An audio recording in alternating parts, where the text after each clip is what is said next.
옛적 경상도 한 고을에 재산 많고 나이 26인 과부 하나 있었는데 성은 최씨요, 이름은 월하라 했지요. 남편을 일찍 여의고 홀로 큰 기와집을 지키며 살았는데 그 기와집이란 것이 대문간부터 사랑채, 안채, 행랑채까지 두루 갖춘 양반집이요. 뒷뜰에는 연못과 정자까지 있는 호화로운 저택이었답니다.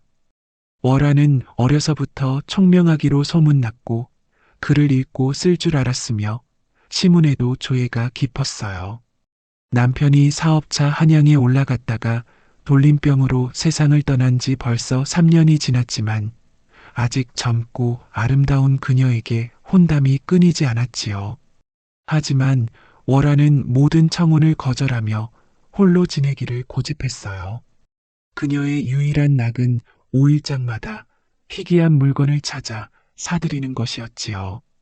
진주, 비취, 고려청자는 물론이요. 중국에서 온 비단과 향료, 때로는 서역에서 온 신기한 보석까지 가리지 않고 사들였어요. 고을 사람들은 과부님 취미가 별나시다며 혀를 찼지만 월하에게는 그것이 외로운 일상에 활력을 주는 소중한 시간이었답니다. 어느 봄날 복숭아꽃이 흐드러지게 핀 4월 초파일이었어요. 아침부터 따스한 햇살이 내리쬐고 새들이 지저귀는 화창한 날씨였지요. 월하는 연분홍 비단 치마에 옥색 저고리를 곱게 차려입고 머리에는 비녀 하나만 꽂은 단정한 모습으로 여종 갑순이와 함께 장터로 나섰어요. 아씨, 오늘은 뭘 사실 작정이신가요? 글쎄다. 가서 보면 알겠지. 월하는 미소를 지으며 걸음을 재촉했어요. 장터로 가는 길목에는 벚꽃잎이 바람에 흩날리고 냇물이 졸졸 흘러가는 소리가 들렸지요. 이른 아침부터 장터는 온갖 상인들로 북적였고 각지에서 온 진기한 물건들이 햇살 아래 반짝였어요. 월하는 천천히 장터를 둘러보며 흥미로운 물건들을 구경했지요. 함경도에서 온 털가죽, 제주도에서 온 전복, 일본에서 건너온 칠기까지 없는 것이 없었어요. 하지만 마음에 드는 것이 없어 발걸음이 자꾸만 장터 끝쪽으로 향했지요. 아씨, 저기 끝자락에 무엇인지 이상한 빛이 나는 것 같사옵니다. 갑순이의 말에 월하는 고개를 돌렸어요. 장터 한 구석 헌 돗자리 위에 앉은 늙은 행상이 무언가를 내려다보고 있었지요. 그의 앞에는 온갖 잡동사니가 널브러져 있었는데 그 가운데 손바닥만 한 호리병 하나가 신비로운 푸른 빛을 내며 반짝이고 있었어요. 월하는 그 빛에 이끌려 다가갔지요. 가까이서 보니 호리병은 청백색 자기로 만들어진 것 같았는데 표면에 용과 구름 무늬가 섬세하게 새겨져 있었어요. 그런데 신기한 것은 그 무늬들이 살아 움직이는 것처럼 보인다는 것이었지요. 이게 무엇인고? 글쎄 말이여, 마님. 북쪽 깊은 산중에서 얻은 것인디 밤이면 달빛을 머금어 이리도 빛이 나요. 신선히 쓰던 물건이라 하더이다. 행상은 주름진 얼굴에 신비로운 미소를 지었어요. 그럼 어찌 파는 것이오? 워낙 신기한 물건이라 아무나 가질 수 없어서 말이요. 진짜 주인을 만나면 스스로 택할 것이라 하였는디 값은 20냥이요. 20냥이라 함은 쌀 20가마니 값이니 결코 작은 돈이 아니었지요. 갑순이는 혀를 차며 어휴, 터무니없는 값이구먼이라 중얼거렸지만 월하는 그 신비로운 빛에 마음을 빼앗겼어요. 호리병을 바라보고 있노라니 마치 전생에 무언가를 부르는 듯한 느낌이었지요. 좋소이다. 사겠소. 월하가 거금을 선뜻 내어주자 행상은 놀란 기색이었어요. 정말 사시겠다고요? 한 번 더 생각해 보시지. 아니요. 이 물건은 분명 내 것이 될 운명인 것 같소. 돈을 받은 행상은 고개를 끄덕이며 호리병을 고운 비단에 싸서 건네주었지요. 마님의 눈이 정확하시오. 이 물건은 분명 특별한 인연을 가져다 줄 것이요. 월화는 호리병을 소중히 품에 안고 집으로 돌아가는 길이었어요. 갑순이는 여전히 너무 비싼 값을 주셨다며 투덜거렸지만 월화는 기분이 좋았지요. 장터를 벗어나 좁은 골목길로 접어들 무렵이었어요. 앞에서 훤칠한 총각 하나가 허둥지둥 뛰어오고 있었지요. 갓을 비스듬히 쓴 모습이 어딘지 급해 보였고 뭔가에 쫓기는 듯한 기색이었어요. 월화는 옆으로 비켜서려 했지만 총각은 앞만 보고 달려오다가 그녀와 정면으로 부딪혔지요. 어메나! 월화는 뒤로 비틀거리며 손에서 호리병을 놓쳤어요. 그 순간이 마치 긴 꿈처럼 느려졌지요. 푸른 빛을 내던 호리병이 공중에서 한 바퀴 돌더니 돌바닥에 떨어져 산산조각이 났어요. 신비로운 빛은 한순간 번쩍이다가 하늘로 사라져 버렸지요. 아이고, 큰일 났구먼.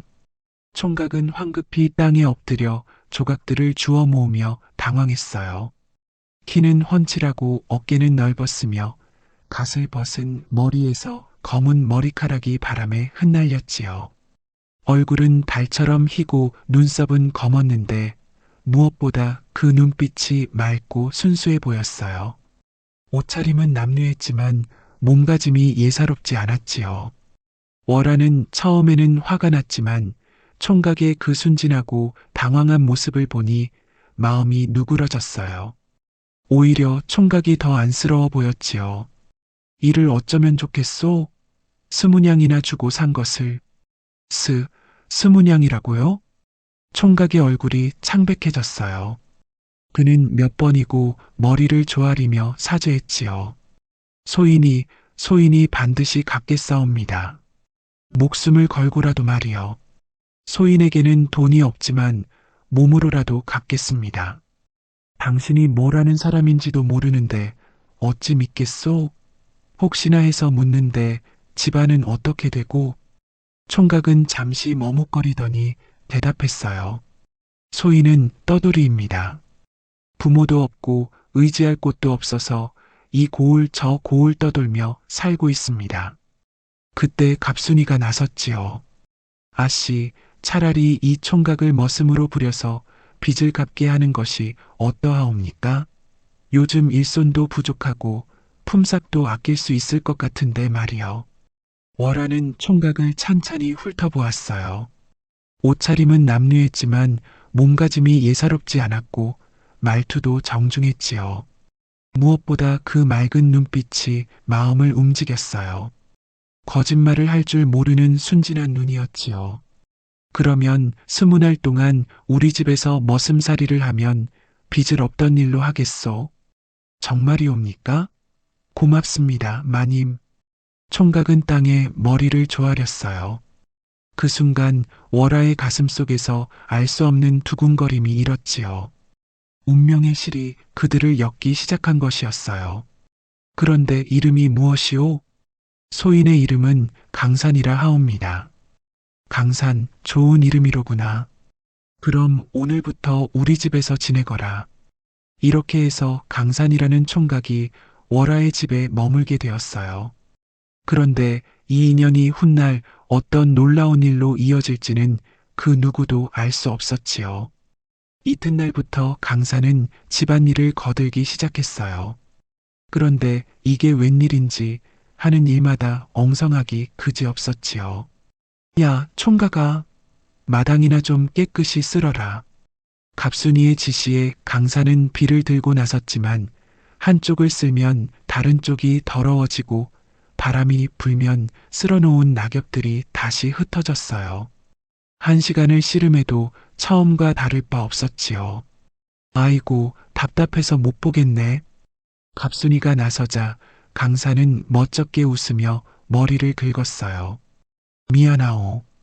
집안일에 익숙지 못해서 말이요. 변통을 치우라 시키면 지게에 실어서 나르다가 이리저리 흘리며 난리를 쳤어요. 우물물을 길어오라 하면 두레박이 우물 속으로 떨어뜨리기 일쑤였지요. 심지어 닭에게 모이를 주라 했더니 자신이 먹을 밥을 닭장에 부어버리는 바람에 갑순이가 기절할 뻔했어요. 어느 날은 장작을 패라 했더니 도끼로 자신의 발을 찍을 뻔했고, 빨래를 널라 했더니 젖은 옷을 땅에 떨어뜨려 다시 빨아야 했어요.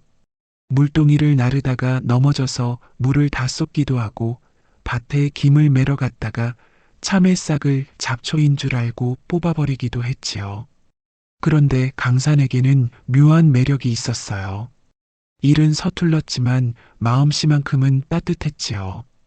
어느 날 갑순이가 감기에 걸려 알아누웠을 때 강산은 밤새 간병을 했어요. 미음을 끓여주고 이마에 젖은 수건을 올려주며 정성껏 돌봤지요. 갑순이 누나, 괜찮아요? 고마워요, 강산아. 당신은 참 마음이 고운 사람이에요. 갑순이도 처음엔 강산을 못마땅해 했지만 이런 일들을 겪으며 마음이 누그러졌어요. 또 다른 날에는 길 잃은 강아지 한 마리를 발견했어요. 강산은 며칠 동안 그 강아지를 찾아다니며 주인을 찾아주었지요. 주인 할머니가 눈물을 흘리며 고마워할 때 강산은 자신의 일처럼 기뻐했어요. 할머니, 다행히 찾았네요. 앞으로 조심하세요. 고맙구나, 젊은이. 하늘이 복을 내릴 게다. 이런 강산의 모습을 보며 월화는 점점 더 마음이 끌렸어요. 겉으로는 바보 같아 보여도 속마음은 누구보다 착하고 순수했으니까요. 월화는 툇마루에 앉아 그 모습을 지켜보며 혀를 찼어요. 저런, 세상에 저리도 둔한 사람이 있을까? 하지만 이상했어요.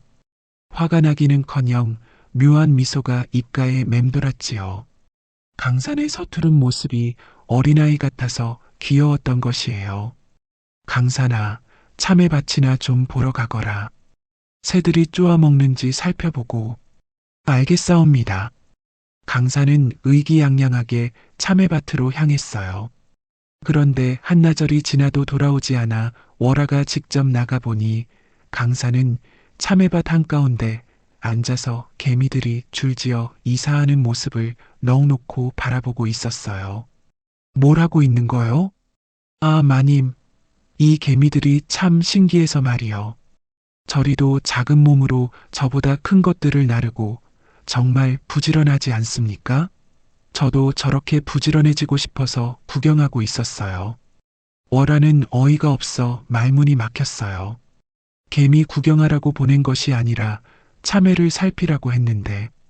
아, 그러고 보니 그랬군요. 하하. 강산은 해맑게 웃었어요.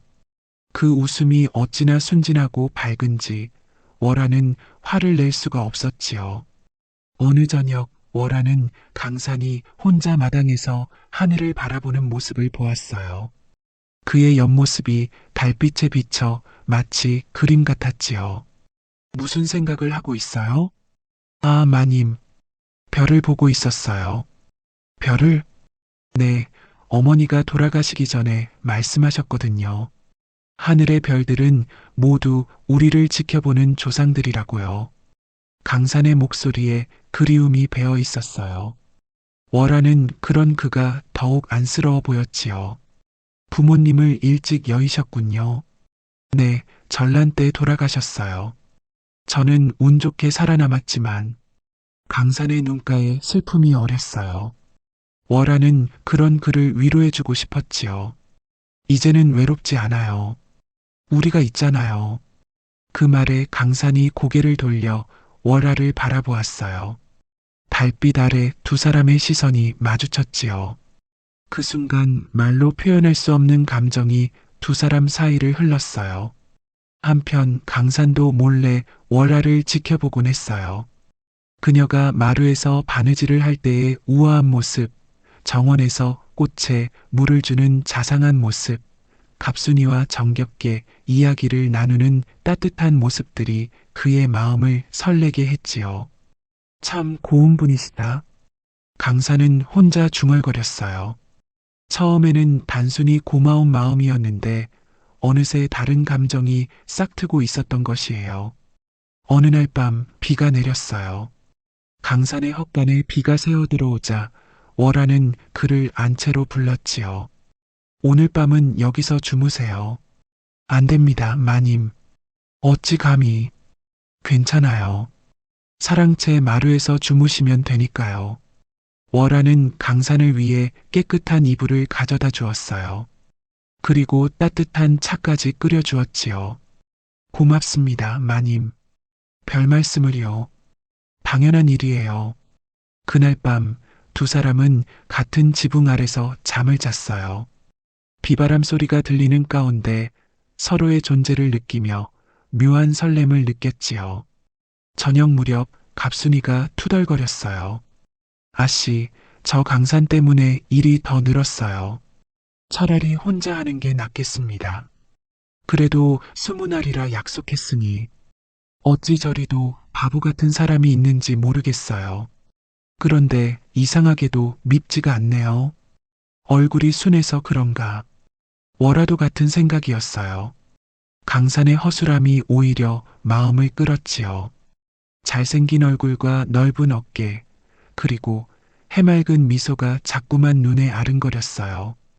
바보라 하나 어찌 이리도 빛이 나는고.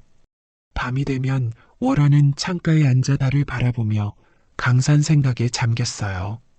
그의 순진한 눈빛이, 어설픈 손짓이, 해맑은 웃음소리가 마음속에서 맴돌았지요. 처음에는 단순히 불쌍해서였는데 어느새 그 마음이 다른 감정으로 변해가고 있었어요. 사흘째 되는 날이었어요. 한낮의 무더위가 기승을 부려 모든 것이 나른하고 고요했지요. 매미가 울어대고 닭들도 그늘에 숨어 있는 그런 날이었어요. 월화는 목간통에 찬물을 받아놓고 목욕을 하기로 했어요. 갑순아, 마당 문 좀 잘 닫아놓거라. 네, 아씨. 혹시 모르니 문고리에 끈을 묶어놓겠습니다. 갑순이는 문을 단단히 닫고 시장에 심부름을 가고 없었어요. 집안이 조용해지자 월화는 안심하고 목욕 준비를 했지요. 먼저 차가운 우물물을 길어다가 목간통에 가득 채우고 향기로운 꽃잎 몇 개를 띄웠어요. 홀로 남은 월화는 천천히 저고리를 벗고 치마끈을 풀었어요. 하얀 속꽃마저 벗어져 치자 달빛처럼 하얀 살결이 드러났지요. 26 나이의 여인답게 곡선이 아름다웠고 남편 없이 지낸 3년 동안에도 여전히 탄력 있는 몸매를 유지하고 있었어요. 목간통에 발을 담그니 시원한 기운이 온몸으로 퍼졌어요. 천천히 몸을 담그고 머리를 적시며 콧노래를 흥얼거렸지요. 물방울이 어깨를 타고 흘러내리고 젖은 머리카락이 목덜미에 달라붙었어요. 한낮의 더위가 물의 차가움과 만나니 온몸이 시원해졌지요. 그때였어요. 문 밖에서 발걸음 소리가 들렸어요. 갑순이가 벌써 돌아왔나? 하지만 발걸음이 무거워 남자의 것 같았어요. 월화는 가슴이 두근거렸지요. 누구요? 대답이 없었어요. 발걸음이 점점 가까워지더니 문 앞에서 멈췄어요. 월화는 급히 몸을 웅크리고 두 손으로 가슴을 가렸어요. 갑순아, 갑순아. 그때 문이 끼익하고 열렸어요. 끈이 제대로 묶이지 않았던 것이에요. 문틈으로 강산의 얼굴이 나타났지요. 마님, 우물에서 두레박을, 강산은 말을 멈추고 눈을 깜빡였어요. 물에 반쯤 잠긴 월화의 모습이 그의 시야에 들어온 것이에요. 하얀 어깨와 목덜미, 물 위로 드러난 쇄골의 선이 햇살에 반짝였지요. 젖은 머리칼이 어깨로 흘러내리고 물방울이 그녀의 살결을 타고 흘러내렸어요. 아, 안 돼요. 나가세요. 월화는 얼굴이 불타오르며 소리쳤어요. 하지만 강산은 움직이지 않고 그저 멍하니 바라보기만 했지요. 그 눈빛에는 놀라움과 무엇인가 다른 감정이 어려 있었어요. 마님을 찾다 보니 보게 되었습니다. 강산의 목소리가 평소와 달리 낮고 거칠어졌어요. 그의 시선이 월아의 젖은 몸매를 훑고 지나갔지요. 빨리 나가세요. 월아가 물을 차며 소리치자 그제서야 강산이 정신을 차렸어요. 죄송합니다. 문이 닫히고 강산의 발걸음이 멀어졌어요. 월아는 가슴을 쓸어내리며 숨을 고르려 했지만 심장이 쿵쾅거려 진정이 되지 않았지요. 어떻게 이런 일이. 분노와 수치심이 밀려왔지만 이상하게도 그것만이 아니었어요. 강산의 그 놀란 눈빛이, 자신을 바라보던 그 시선이 자꾸만 떠올랐지요. 그 눈빛에는 음흉함이나 욕정이 아닌 순수한 경이로움 같은 것이 있었어요. 정녕 나를 여자로 본 것일까? 월아는 자신의 몸을 내려다보았어요. 26의 나이에 아직 탱탱한 살결과 곡선이 물 위에서 흔들렸지요. 갑자기 부끄러움과 함께 알 수 없는 설렘이 가슴을 파고들었어요. 목욕을 마치고 옷을 입은 후에도 마음이 진정되지 않았어요. 강산의 그 시선이, 그 순간의 침묵이 자꾸만 생각났지요. 평소에는 바보 같아 보이던 그가 그 순간만큼은 남자다웠어요. 그날 저녁 강산은 월아 앞에 나타나지 않았어요. 갑순이가 불러도 대답이 없어 헛간을 들여다보니 볏짚 위에 누워 천장만 바라보고 있었지요. 강산아, 저녁 먹어라. 배가 고프지 않습니다. 그래도 먹어야지. 아씨가 특별히 고기까지 끓여주셨는데. 월아는 마루에 서서 그 대화를 들었어요. 강산이 자신 때문에 괴로워한다는 것을 알 수 있었지요. 이상하게도 그것이 달갑게 느껴졌어요. 나를 본 것이 그리도 충격이었을까? 그날 밤 월아는 잠을 이루지 못했어요. 강산의 눈빛이 꿈속에서도 따라다녔지요. 수치심과 설렘이 뒤섞여 가슴을 조였어요. 목욕하던 그 순간이 자꾸만 되살아났고 강산의 시선을 받던 자신의 몸이 다시금 화끈거렸어요. 이런 마음이 드는 것이 옳은 일일까? 하지만 마음이란 것이 어찌 뜻대로 되겠어요? 월아는 이미 강산에게 마음이 기울어져 있었던 것이에요. 며칠이 지나도 강산은 여전히 어색해했어요. 월아와 눈이 마주치면 급히 고개를 돌리고 말을 걸어도 네, 그렇습니다만 반복했지요. 평소의 해맑음은 어디로 갔는지 어둠침침한 모습이었어요. 월아는 답답했어요. 그 어색함을 깨뜨리고 싶었고 동시에 무언가 다른 감정도 꿈틀거렸지요. 그날 본 자신의 몸에 대한 강산의 반응이 궁금했던 것이에요. 갑순아, 오늘 저녁에 술상이나 하나 차려라. 술상이요? 무슨 일이 있나요? 그냥 강산이가 고생하는데 한번 대접해주고 싶어서. 갑순이는 고개를 갸웃했지만 분부대로 했어요. 저녁 무렵 마루에 술상이 차려졌지요. 맛있는 안주들과 함께 고급 청주 한 병이 놓였어요. 월아는 일부러 평소보다 화사하게 차려입었지요. 연한 분홍색 저고리에 하얀 치마를 입고 머리에는 예쁜 비녀를 꽂았어요. 강산아, 이리 와서 앉으시오. 강산은 조심스럽게 다가와 아래쪽에 꿇어 앉았어요. 월아는 일부러 옆자리를 가리켰지요. 여기 앉으시오. 머슴이라 해도 손님인데. 아닙니다, 마님. 소인은 여기가 편합니다. 그러지 말고 이리 오시오. 월아는 자리를 옮겨 앉으며 치마자락을 살짝 걷어 올렸어요. 하얀 발목이 은은히 드러났지요. 그리고는 술잔에 청주를 따라 건넸어요. 드시오. 강산은 두 손으로 받아들이켰어요. 월아도 잔을 들어 입에 댔지요. 술 기운이 돌기 시작하자 볼이 붉게 물들었어요. 강산은 고향이 어디요? 글쎄요, 특별한 고향이 없어서. 가족은? 다 돌아가셨습니다. 강산의 대답이 시원치 않았어요. 월아는 더 술을 따라주며 물었지요. 그럼 장가는 언제 들 생각이요? 이 말에 강산이 깜짝 놀라며 고개를 들었어요. 장가요? 젊은 총각이 언제까지 혼자 살 수는 없지 않겠소? 월화는 은근히 강산의 반응을 살폈어요. 술 기운에 볼이 더욱 붉어진 채로 웃으며 몸을 앞으로 기울였지요.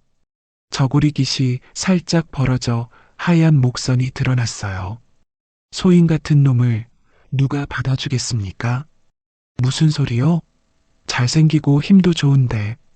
월화는 강산의 팔뚝을 살짝 만지며 웃었어요. 그 순간 강산의 몸이 굳어졌지요. 마님, 뭐가 부족해서 장가를 못 간다는 거요? 월화는 점점 대담해졌어요. 술 기운도 있었지만 강산의 어색한 반응이 오히려 그녀를 자극했지요. 치마를 한 번 더 끌어올려 종아리 일부가 보이게 했어요.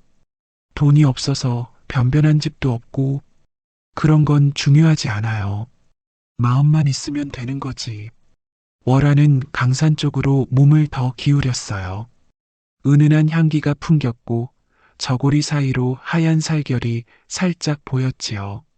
마님, 술을 너무 많이 드신 것 같습니다. 강산이 당황하며 뒤로 물러섰어요.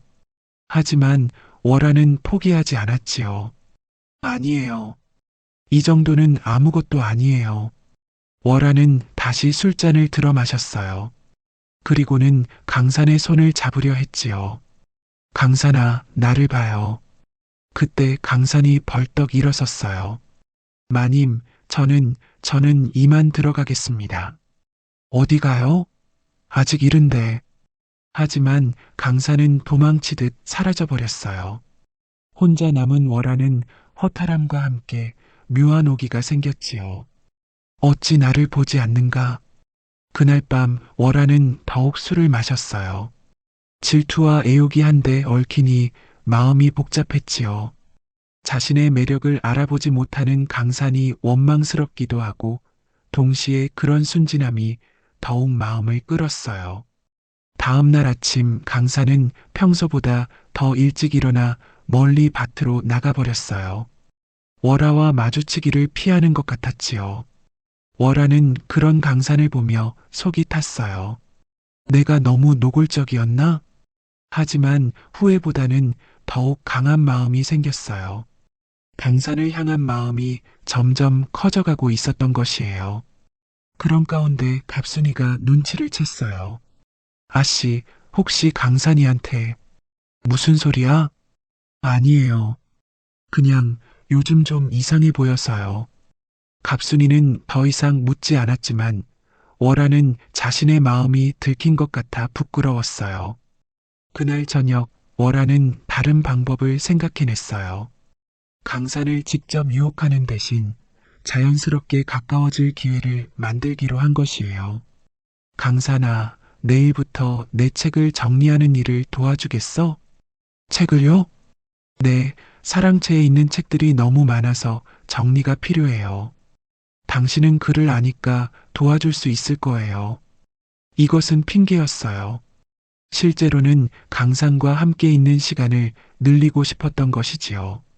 다음 날부터 두 사람은 함께 책을 정리했어요. 좁은 사랑채에서 나란히 앉아 책을 분류하다 보니 자연스럽게 가까워졌지요. 때로는 손이 스칠 때도 있었고 같은 책을 보려다 얼굴이 가까워질 때도 있었어요. 이 책은 어떤 내용인가요? 월화가 물으면 강산이 설명해 주었어요. 그의 박식함에 월화는 감탄했지요. 정말 많이 아시네요. 어디서 배우신 거예요? 그저 책을 좋아해서 많이 읽었을 뿐입니다. 강산은 여전히 자신의 과거에 대해서는 말을 아꼈어요. 하지만 월화는 그런 신비로운 면이 더욱 매력적으로 느껴졌지요. 어느 날 두 사람이 시집을 보고 있을 때였어요. 이 시 참 좋네요. 월화가 한 구절을 읽었어요. 사랑을 노래한 아름다운 시였지요. 정말 그런가요? 강산도 그 시를 읽어보았어요. 그리고는 갑자기 얼굴이 붉어졌지요. 시의 내용이 사랑에 대한 것이어서 어색했던 것이에요. 마님, 이런 시는 왜요? 아름다운 시인데요. 월화는 일부러 강산 쪽으로 몸을 기울이며 시를 다시 읽었어요. 그녀의 목소리가 부드럽고 감미로워 강산은 가슴이 두근거렸지요. 이런 식으로 며칠이 지나자 두 사람 사이의 거리가 많이 줄어들었어요. 강산도 더 이상 월화를 피하지 않았고 자연스럽게 대화를 나누었지요. 며칠 후 월화는 참다 못해 강산을 불렀어요. 강산아, 이리 와서 앉아라.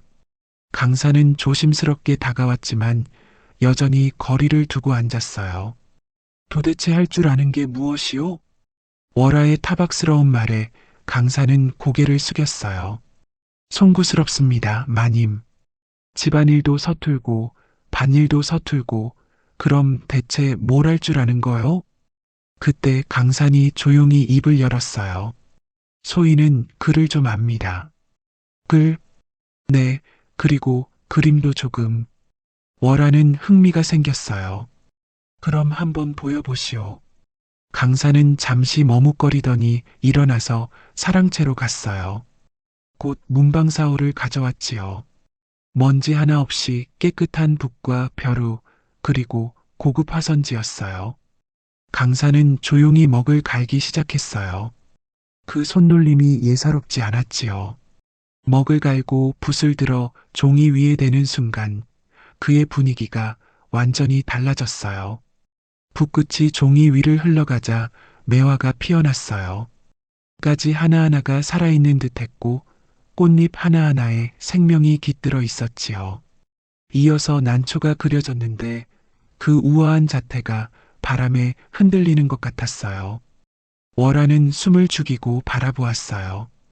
이것이 그 바보 같던 강산이 그린 것인지 믿을 수 없었지요. 붓놀림 하나하나가 예술이었고 먹의 농담이 절묘했어요. 이게 정말 당신이 그린 거요? 네, 마님. 강산의 목소리도 달라져 있었어요. 평소의 어눌함이 사라지고 차분하고 깊이 있는 음성이었지요. 어디서 배웠소? 어려서부터 스승님께 배웠습니다. 스승님이라니? 강산은 더 이상 말하지 않았어요. 하지만 월화는 이미 깨달았지요. 이 남자가 범상치 않은 사람이라는 것을요. 다음 날 월화는 강산의 그림을 들고 고을의 화공을 찾아갔어요. 이 그림값이 얼마나 될까요? 화공은 그림을 자세히 보더니 놀란 표정을 지었어요. 이게 누가 그린 겁니까? 그게 왜요? 이 붓놀림, 이 기법, 궁중 화원의 솜씨입니다. 최소한 20냥은 받을 수 있을 것 같은데요. 월화는 가슴이 뛰었어요.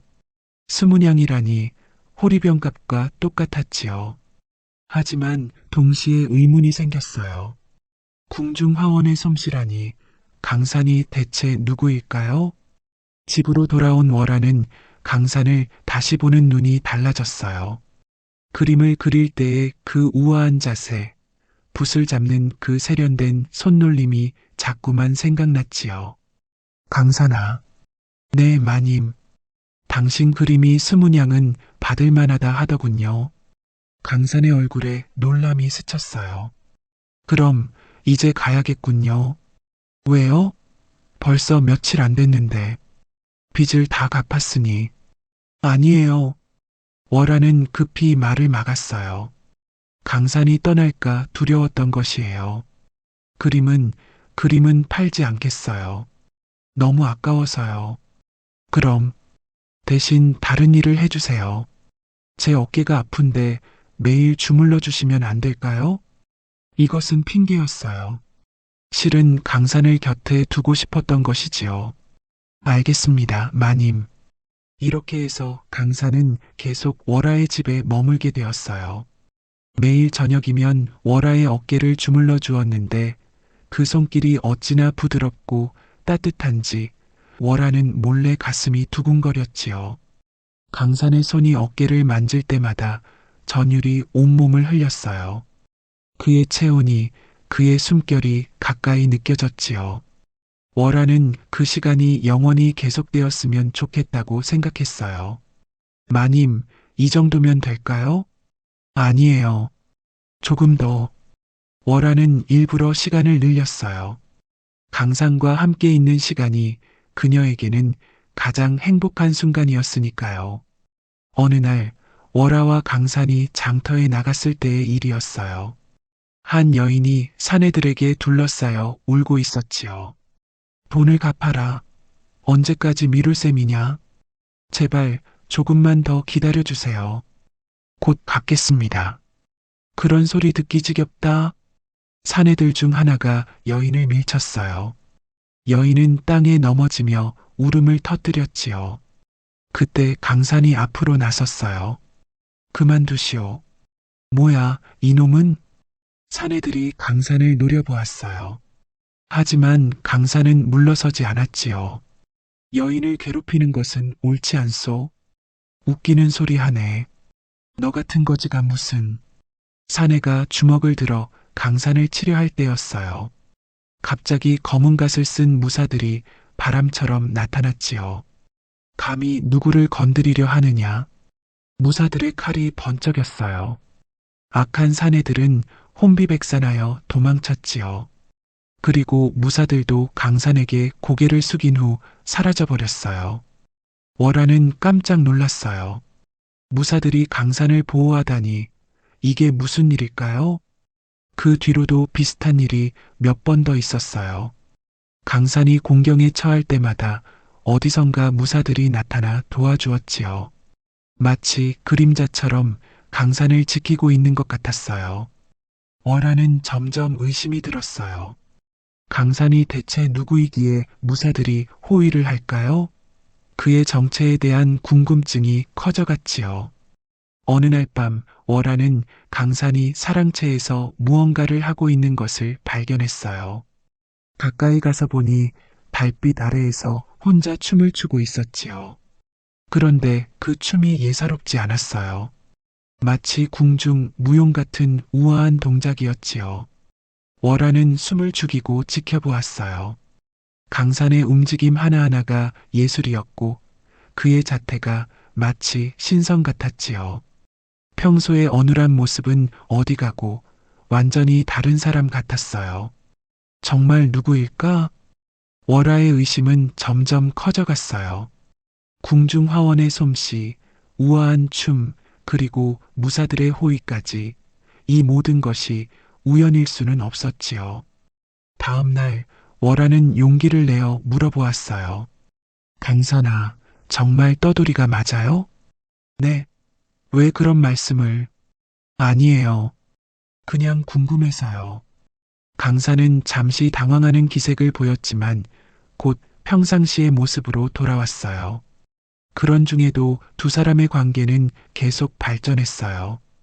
어느 날 저녁 월화가 어깨가 아프다고 하자 강산이 주물러 주었는데 그 손길이 어찌나 부드럽고 정확한지 월화는 깜짝 놀랐어요. 어디서 이런 걸 배웠어요? 어머니가 몸이 안 좋으셔서 자주 해드렸거든요. 강산의 대답은 그럴듯했지만 월화는 뭔가 다른 느낌을 받았어요. 이런 정교한 안마법은 쉽게 배울 수 있는 것이 아니었으니까요.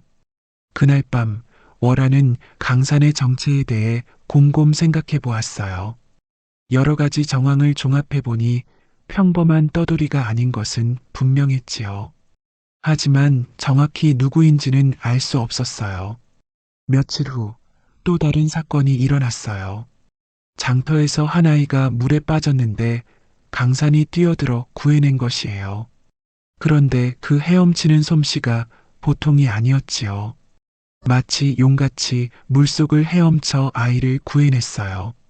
대단하네요, 강산 씨. 물에서 자란 사람 같아요. 사람들이 칭찬했지만 월화는 또 다른 의문을 품었어요. 그런 헤엄 실력은 어디서 익힌 것일까요?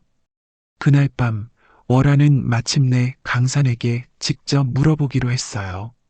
강산아, 정말 솔직하게 말해줘요. 당신 정체가 뭐예요?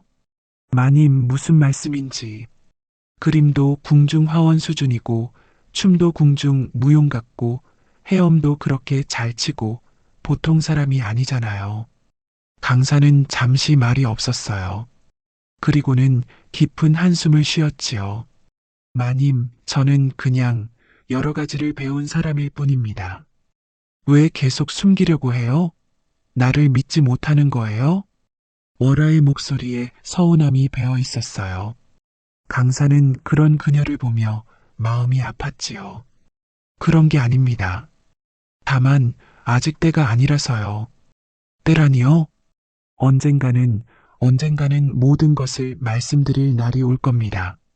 강산의 말에는 깊은 의미가 담겨 있는 것 같았어요. 월아는 더 이상 묻지 않기로 했지요. 언젠가는 진실을 알게 될 거라고 믿었으니까요. 그 후로도 강산의 정체를 암시하는 일들이 계속 일어났어요. 어느 날은 한자로 된 어려운 문서를 술술 읽어냈고, 또 어느 날은 복잡한 계산을 머릿속으로 척척 해냈어요. 평범한 떠돌이가 할 수 있는 일들이 아니었지요. 하지만 월아는 더 이상 캐묻지 않았어요. 강산이 누구든 자신에게는 그저 사랑하는 사람일 뿐이었으니까요. 그의 과거나 신분보다는 지금 이 순간이 더 중요했어요. 드디어 20날이 다가왔어요. 월아는 초조했어요. 강산이 정말 떠날 것인지 아니면 계속 머물 것인지 알 수 없었지요. 그날 저녁 월아는 용기를 내어 강산을 불렀어요. 강산아, 이리 와서 앉아라. 네, 마님.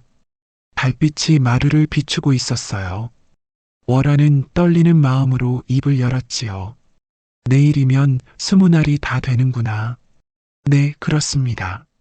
그럼 정말 떠날 거야? 강사는 잠시 말이 없었어요. 그의 표정에도 아쉬움이 어려 있었지요. 마님의 은혜를 어찌 다 갚겠습니까? 은혜는 무슨 은혜야? 나도 좋았어. 월아는 용기를 내어 강산의 손을 잡았어요. 차라리 내 집에서 함께 살면 안 되겠어? 나는 당신이 좋아. 강산은 놀란 듯 월아를 바라보았어요. 마님, 정말이야. 처음에는 불쌍해서였는데, 이제는 정말 좋아해. 월아의 눈에 눈물이 맺혔어요. 진심이었지요. 내가 과부라서 부담스럽다면 그냥 함께 살아도 괜찮아. 세상 사람들이 뭐라 해도 상관없어. 강사는 한참 동안 월아를 바라보았어요. 그리고는 갑자기 크게 웃었지요. 하하하. 월아는 당황했어요. 자신의 고백을 비웃는 것일까요? 왜 웃어요? 미안합니다, 마님. 그런 뜻이 아니라. 그때였어요. 갑자기 마당으로 검은 옷을 입은 무사들이 나타났지요. 이번에는 여러 명이었고 그들의 기세가 심상치 않았어요. 세자 저하 때가 되었습니다. 세자? 월아는 깜짝 놀라며 강산을 바라보았어요. 세자 저하, 궁으로 돌아가셔야 합니다. 무사들이 강산에게 절을 올렸어요. 월아는 현실을 받아들일 수 없었지요. 세자라니, 그럼 당신이? 강산, 아니, 세자는 미안한 표정으로 월아를 바라보았어요. 죄송합니다, 마님. 저는 왕세자입니다. 월아는 가슴이 철렁 내려앉았어요. 땅에 엎드려 떨기 시작했지요. 죄송합니다, 전하. 소녀가 감히 자신이 왕세자에게 고백을 했다는 사실이 온몸을 불태웠어요. 죽을 죄를 지은 것 같았지요. 세자는 월아를 일으켜 세우며 부드럽게 웃었어요. 일어나세요, 월아님. 모르고 한 일이니 죄가 아닙니다. 전하, 저에게는 즐거운 추억이 되었을 뿐입니다. 세자의 눈빛이 따뜻했어요. 진심으로 고마워하는 것 같았지요. 그럼 저와 함께 지낸 것도 모두 거짓이었나요? 아닙니다. 진심이었습니다. 저는 처음으로 한 명의 남자로 대접받았어요. 세자의 목소리에 그리움이 배어 있었어요. 궁에서는 모든 사람이 제게 예를 갖춥니다. 하지만 여기서는 그냥 강산이었어요. 월아는 눈물을 흘렸어요. 기쁨과 슬픔이 뒤섞인 복잡한 감정이었지요.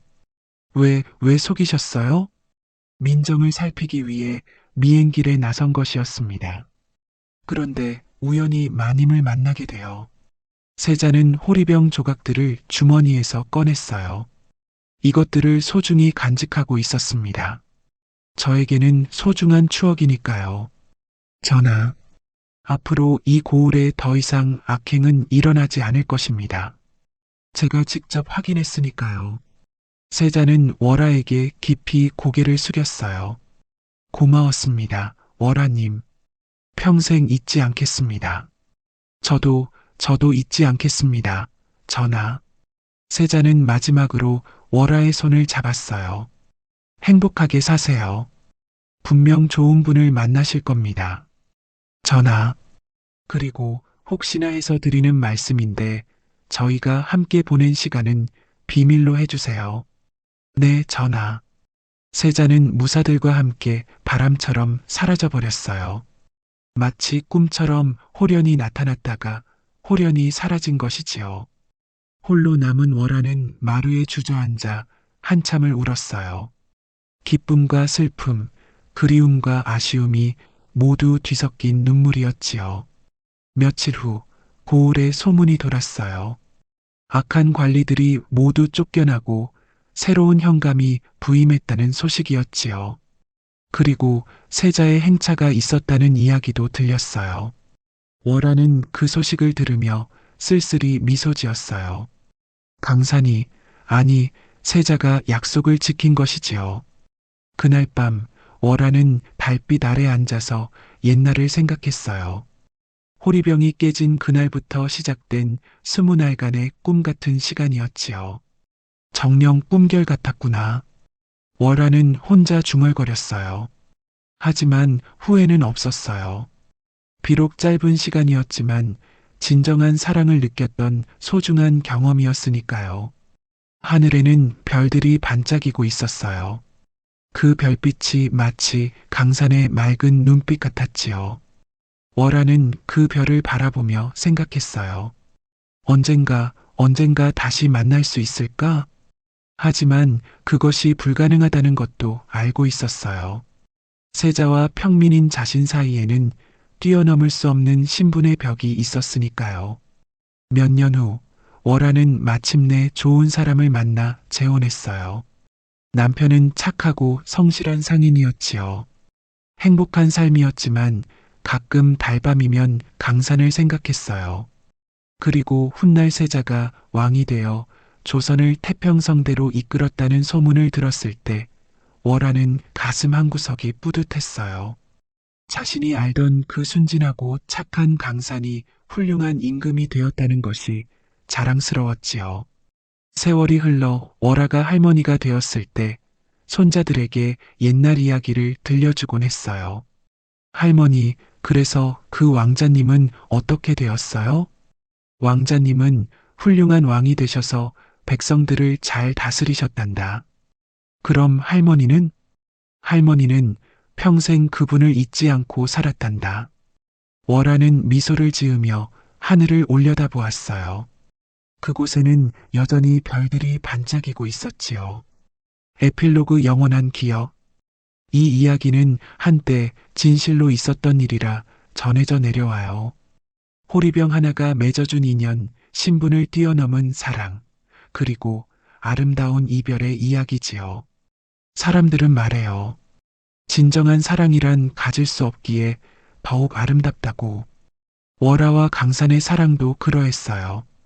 비록 함께할 수는 없었지만 서로의 마음속에 영원히 남아있는 소중한 추억이 되었지요. 운명이란 참으로 신기한 것이에요. 한순간의 우연한 만남이 평생의 추억이 되기도 하고 짧은 인연이 영원한 사랑이 되기도 하지요. 월하는 평생 그날의 기억을 간직했어요. 강산의 맑은 눈빛, 따뜻한 손길, 그리고 해맑은 웃음소리를. 그것들은 그녀에게 세상에서 가장 소중한 보물이었어요. 그리고 어디선가 왕이 된 강산도 가끔은 그 시절을 그리워했을 거예요. 궁궐의 화려함 속에서도 마음 한구석에는 항상 그 작은 기와집과 자신을 한 명의 남자로 사랑해준 월아가 있었을 거예요. 사랑이란 소유하는 것이 아니라 기억하는 것이라고 했지요. 두 사람의 사랑은 비록 이루어지지 못했지만 서로의 마음 속에서 영원히 살아 있었어요. 그런데 이 이야기에는 후일담이 있답니다. 월아가 할머니가 된 어느 날, 한 늙은 행상이 그녀를 찾아왔어요. 그는 예전에 호리병을 판 바로 그 행상이었지요. 마님, 혹시 기억하시는지요? 예전에 호리병을 파신, 아, 그때 그분이시군요. 어쩐 일로? 실은 그 호리병에 대해 말씀드릴 것이 있어서요. 행상은 신비로운 미소를 지으며 말했어요. 그 호리병은 사실 평범한 물건이 아니었어요. 진짜 신선이 쓰던 것으로 운명의 실을 엮어주는 신비한 힘이 있다고 전해져요. 그럼 우리의 만남도 그렇습니다. 호리병이 깨지면서 그 안에 담긴 운명의 기운이 두 분을 이어준 것이지요. 월아는 깜짝 놀랐어요. 그 모든 것이 우연이 아니었다는 뜻이었으니까요. 그런데 왜 이제야 말씀해 주시는 거죠? 때가 되었기 때문이에요. 이제 마님도 그 진실을 알 수 있을 만큼 성숙해지셨으니까요. 행상은 작은 주머니 하나를 건네주었어요. 이것은 그 호리병의 마지막 조각이에요. 소중히 간직하시기 바라요. 월아가 주머니를 열어보니 푸른 빛을 내는 작은 조각이 들어 있었어요. 그 빛을 보는 순간 예전의 기억들이 생생히 되살아났지요. 그분은 어떻게 지내시는지 아세요?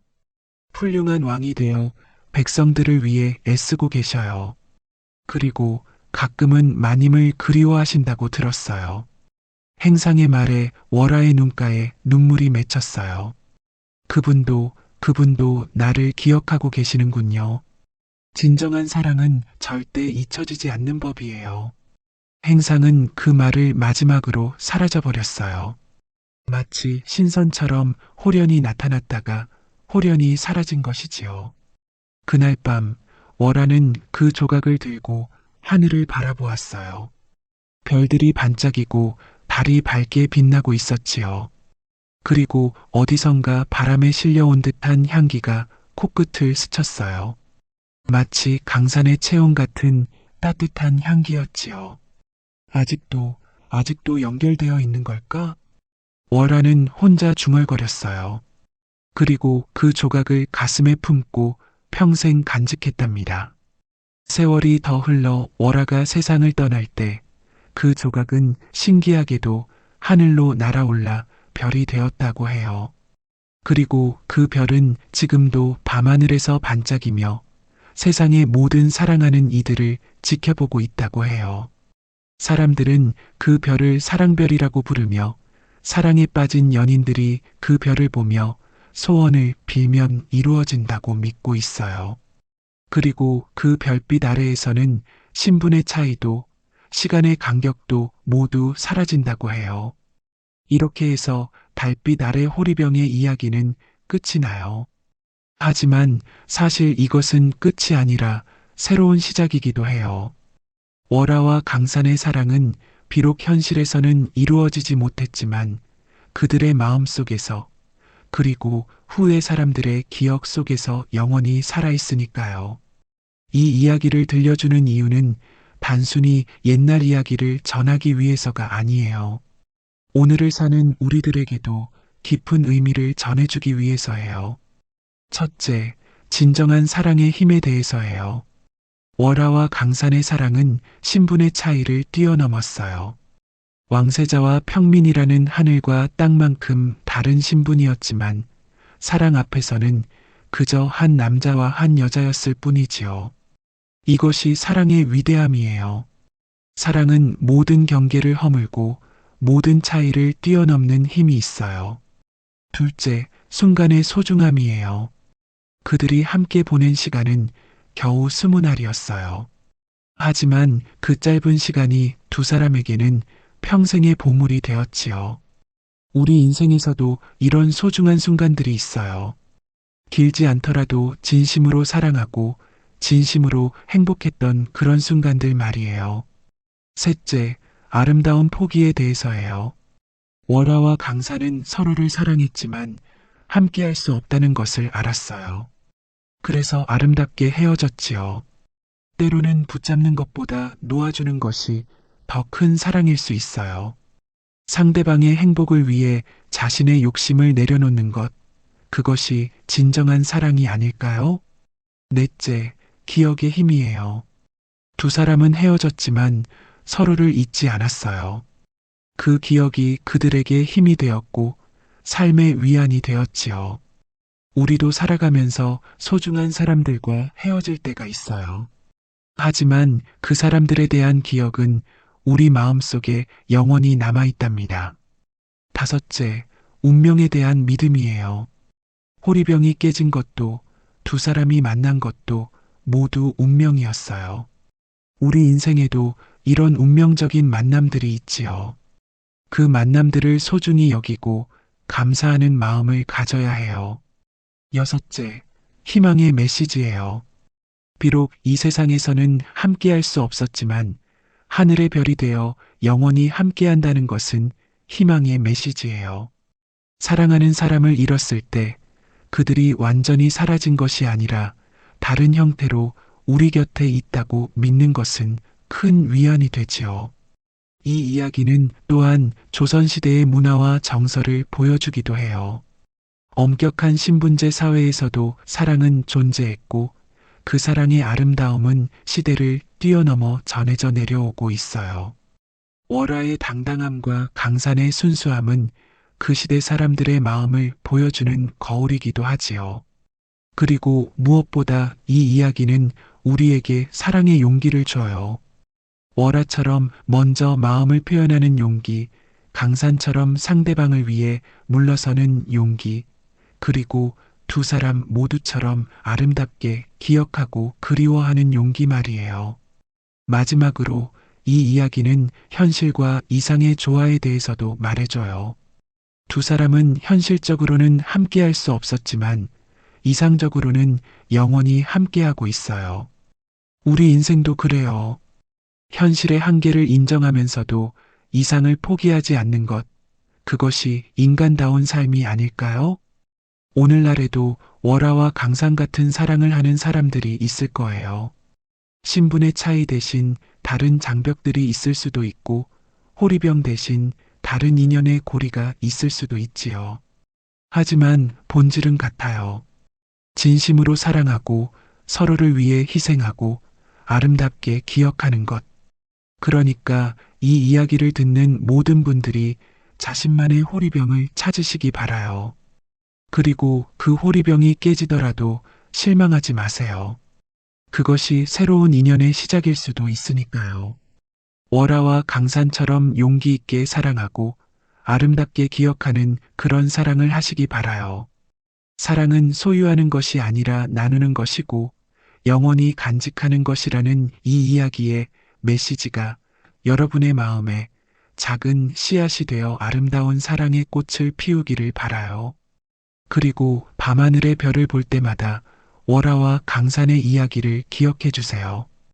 그들의 사랑이 여러분의 사랑에도 축복이 되기를 바라며 이 옛날 이야기를 마쳐요.